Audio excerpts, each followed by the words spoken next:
안녕하세요. 김동섭입니다. 10월 15일 아침 시황 하도록 하겠습니다. 오늘 새벽에 끝난 미국 시장이 1%대 중반 상승을 했죠. 요 근래에 상승하지 제대로 못하고 있다가 한방에 상승하는 모습이 나왔는데요. 사실 소비자 물가 지수가 시장에는 굉장히 영향을 미치지 않고 있습니다. 오히려 다른 주변 이슈가 영향을 미치고 있는데요. 그 중에 하나가 실적 시즌이 다가오면서 실적 영향을 좀 받고 있어요. 그래서 기업 실적이 어저께 미국에서 8개 기업이 나왔는데 대부분의 기업이 순이익이 예상치를 한 약 11% 이상 상회했다, 이런 얘기 나오고 있는데요.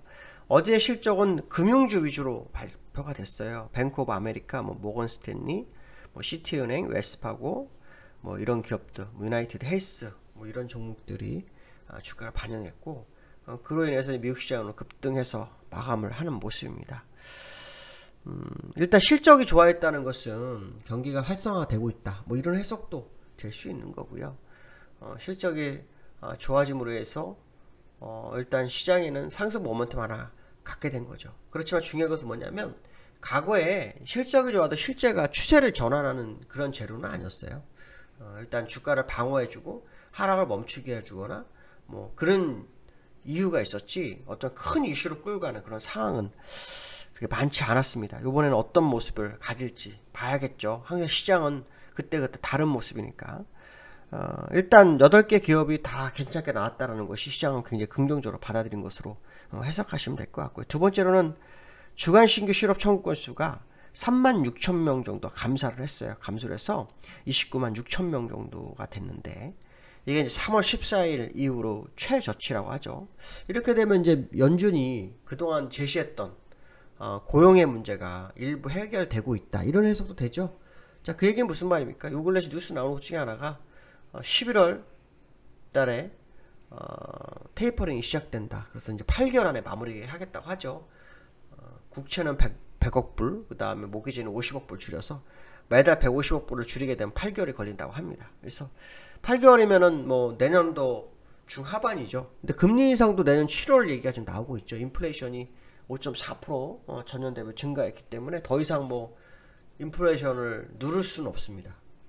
지금 시장도 이 인플레이션을 외면하고 있는데 절대 외면 못합니다. 결국은 반영을 합니다. 그 절대 외면 못할 겁니다. 특히 소비자 물가지수가 지난달께 나온 거죠. 유가 상승은 이달에 많이 있었습니다. 그래서 80불대 간 거 이달이기 때문에 그거 반영은 다음 달에 나옵니다. 그러니까 실제로 소비자 물가지수는 다음 달에 나오는 게 맞죠. 그러니까 테이퍼링도 그때 할 수밖에 없는 상황이 될 것이고요.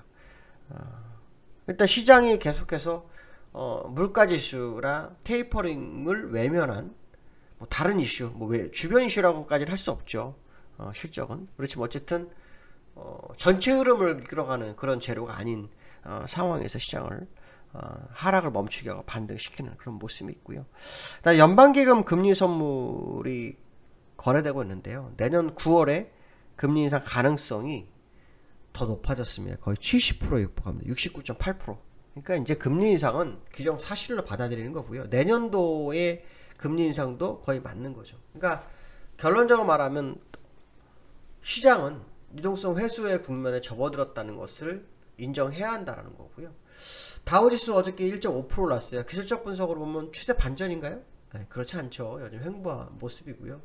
일봉상으로는 약간 올라왔지만 의미가 그렇게 크다라고 볼 수는 없죠. 크다라고 볼 수는 없는 그런 상황이다. 우리나라 시장이 사실은 되게 중요하죠. 왜냐면 요 근래 미국 시장이 별 의미가 없을 때 우리나라 시장은 이틀 동안 급격하게 오른 모습이 있기 때문에 그것이 이제 오늘 우리나라 시장 어떤 영향을 미칠지 봐야 되겠죠.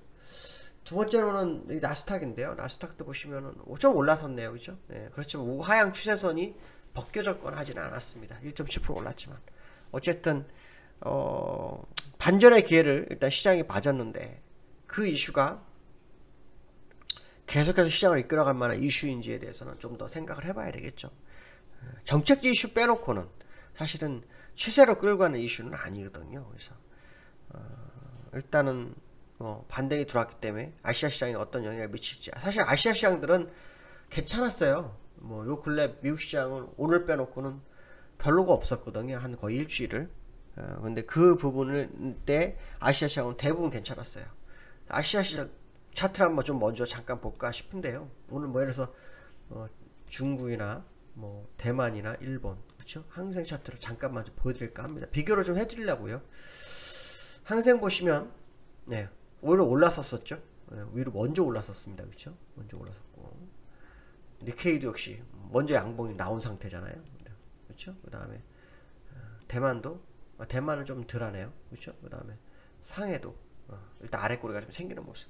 결국 미국이 오늘 상승이 아시아 시장 일부 국가는 좀 영향을 미칠 수도 있겠다 이런 생각이 들고 미리 올라온 나라들은 뭐 덜 영향을 미칠 수도 있겠죠. 그래서 그런 부분들을 보셔야 되는데 우리나라 같은 경우에도 잠깐 뭐 비교를 해보면 우리나라 같은 경우에는 양봉 같이 나왔잖아요. 그래서 이런 부분을 보면은 우리나라 시장이나 아시아 시장이 미국보다 조금 더 견조했고 오늘 하루 사이에 미국이 조금 앞서가는 그런 상황이 돼버렸다.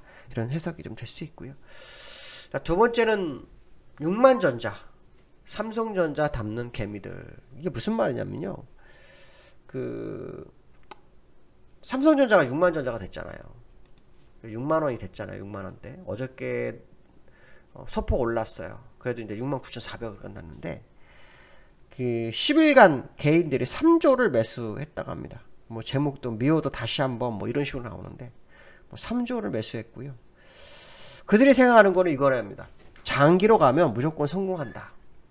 요거는 맞을 수 있습니다. 장기로 가면. 문제가 있죠. 뭐냐면 장기를 가는 사이에 더 빠져버리거나 그렇죠? 시간이 더 가게 되면 그거 다 빼서 쓰게 됩니다. 이게 문제죠. 지금 현재로서는 들고 있는 사람들은 장기 보지 이러지만 요즘 그 뉴스 보시는지 모르겠는데 고기 장사하시는 분들이 거의 다 문을 닫고 있다고 합니다. 그래서 뭐 요번에 12시까지 연장한다 그래도 사람의 심리가 이제 많이 깨진 상태죠. 당분간은 조심하자. 거리두기를 일정 하자. 뭐 이런 게 돼서 예전만큼 장사가 될 거라는 보장이 없대죠. 한 6, 7개월 만에 기업 가게들이 한 1억 이상 빚을 지었고 뭐 추가로 대처받을 수 있는 게 뭐 4천만 원밖에 없다. 오늘 뉴스를 제가 읽어본 거거든요. 그런 뉴스가 나와요. 그러니까 그만큼 어려운 상황이에요. 제가 왜 이 말씀 드리냐면 주식 투자하는 사람들도 먹고 살아야 되죠. 그렇죠? 운영을 해야 돼요. 나름대로. 장기간 성공할 수 있는 거는 제가 볼 때는 가능성이 굉장히 높습니다. 그런데 주가가 더 빠지거나 시간을 많이 끌면은 그 주식을 들고 있을 경우가 거의 없다는 거죠.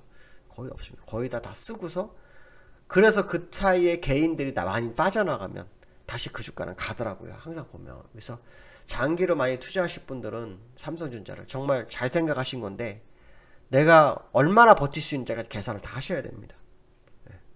한 달, 두 달 이런 계산하면 안 되고요. 조금 시간을 많이 두고 계산을 해서 내가 버틸 수 있겠다 생각했을 때 배트는 것이 맞다. 이런 생각을 해드리고 싶고요. 실제로 이 수급을 보면요. 이거 엄청나게 팔았어요. 외국인들이요. 요 근래 삼성전자 버틴 게 기관입니다. 기관과 개인인데 개인은 계속 샀으니까 의미가 없고 이 기관. 저는 얘들이 사실은 어제 그저께 1%대의 상승을 2번 줬는데 그게 옵션 만기 때문에 올렸다고 보고 있거든요. 그래서 오늘 사실 미국 시장이 급등 안 했다면 오늘 후폭풍을 맞았어야 되는데 미국 시장이 급등하기 때문에 버티지 않겠냐 생각합니다. 특히 코스피 차트가 갭상승이 어저께 있어요.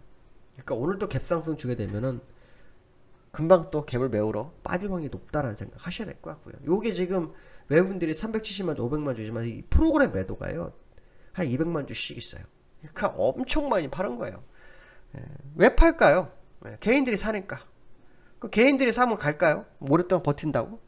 이거 웬만큼 버텨갖고는 안 되는 겁니다. 제가 과거사를 보면 개인들이 많이 들어간 종목은 진짜 오래 버텨야 돼요. 그래서 개인들이 전체적으로 삼성전자의 비중으로는 그렇게 크지 않아요. 근데 요 근래 다 들어왔다는 이게 문제가 되는 거거든요. 근래 들어왔기 때문에 당연히 그들이 손절 라인까지 가야만이 거기서 외국인들을 받을 거다는 거죠. 그 생각도 한번 해봐야 되겠다 라고 말씀드리고 싶고요. 세 번째는 코스피 60주선 하방 경직성. 이게 무슨 말이냐면 아까 코스피 잠깐 보여드렸는데 양봉이 나왔잖아요. 60주선 안 깨고 지금 깰래나 말고 했기 때문에 일단은 되돌림이 들어왔다고 봐야겠죠. 어디까지 돌릴 거냐 이게 되게 중요한데 개파락을 메우러 가는 것 같아요. 만약에 올라간다면 개파락. 저는 삼성전자가 사실은 삼성전자가 60일선이 깨졌기 때문에 얘가 60선 못 올라오고 결국 다시 밀리면서 코스피를 다 깰 거라고 봐요. 그렇지만 일단 낙폭을 줄였기 때문에 이 있는 상태에서 해석을 해보면 일단 60선 하방지에서 이 2주간 버텼다. 그렇기 때문에 이제 상승 동력이 생겼다 이런 생각을 할 수 있죠.